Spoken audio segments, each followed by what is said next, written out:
fairly long. So we have a national strategy. It's called REDD+ Action Plan. The structure of the event was based on the 3 phases of REDD+.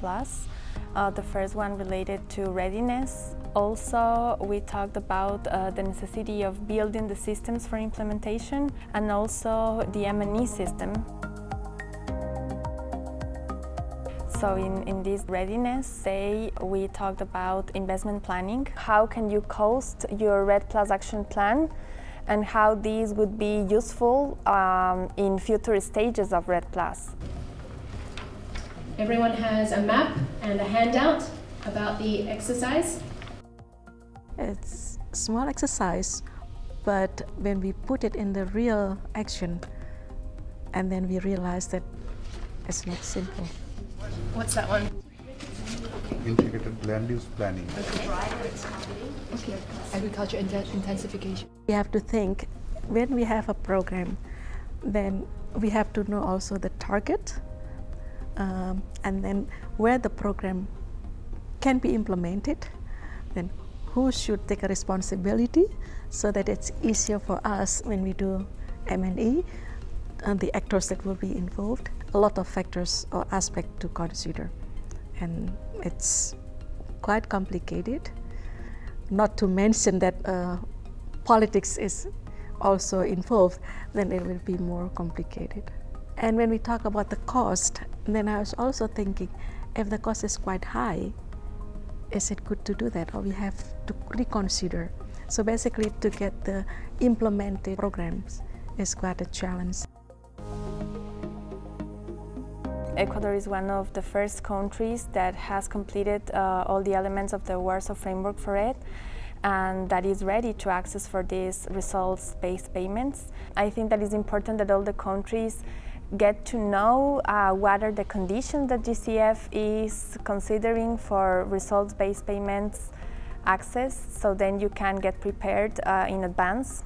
The presentation from the GCF makes clear what is the procedure and how to prepare that for the results-based payment on that, and calculation of the payment on the credit. Also, that's how they decide on the base price $ per ton. You know that before we come here, we know that just $5 per ton, and maybe up to % of our credit.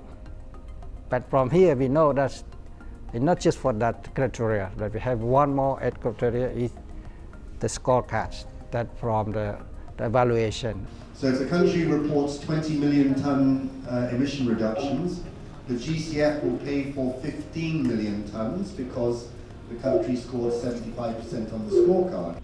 So the Cambodia, we applying for the pilot project on result-based payment. Something that is important is that results-based payments is one of the different sources that you can get. It's not the only one. You have to look up for other sources. You have to involve with private sector, which is very important.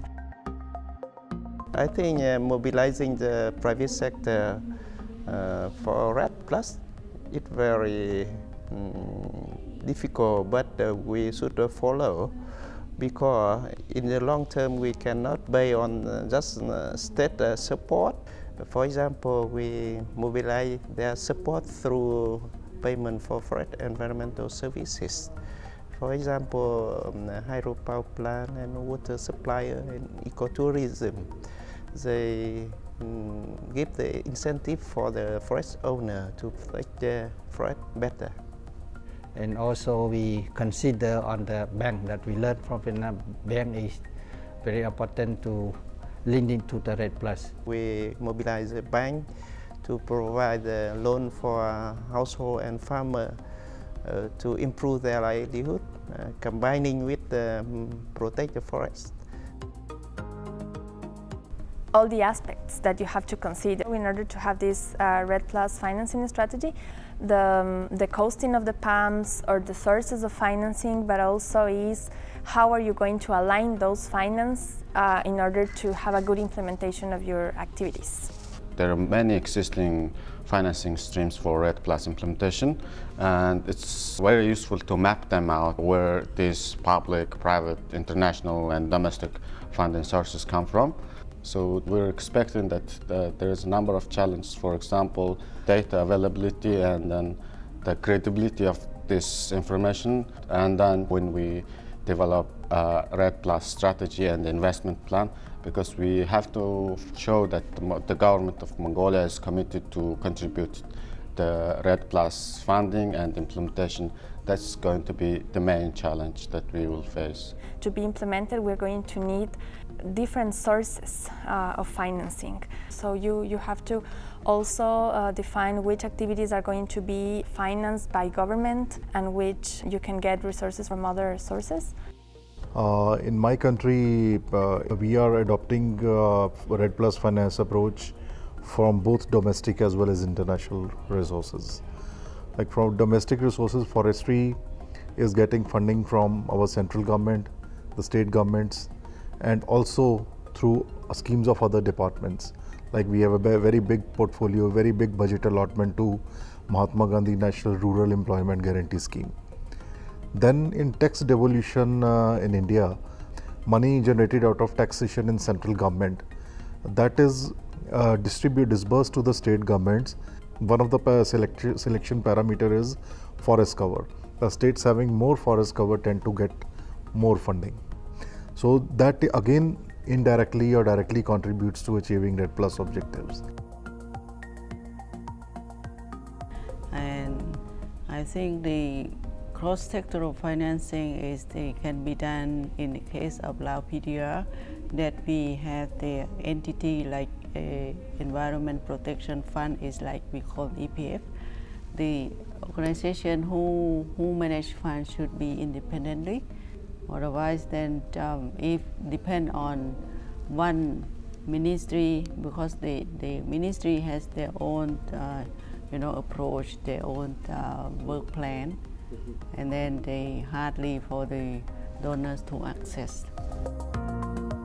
We never thought about M&E in the readiness. Once we were about to start implementation, then we started to think about M&E because it was necessary. It would have been very useful for us to work on M&E from the beginning. Monitoring and evaluation is big, especially for developing countries, but because it needs a lot of the data collection and data analysis and reporting, but it has so many the opportunities to link this monitoring and evaluation activities to other mechanisms.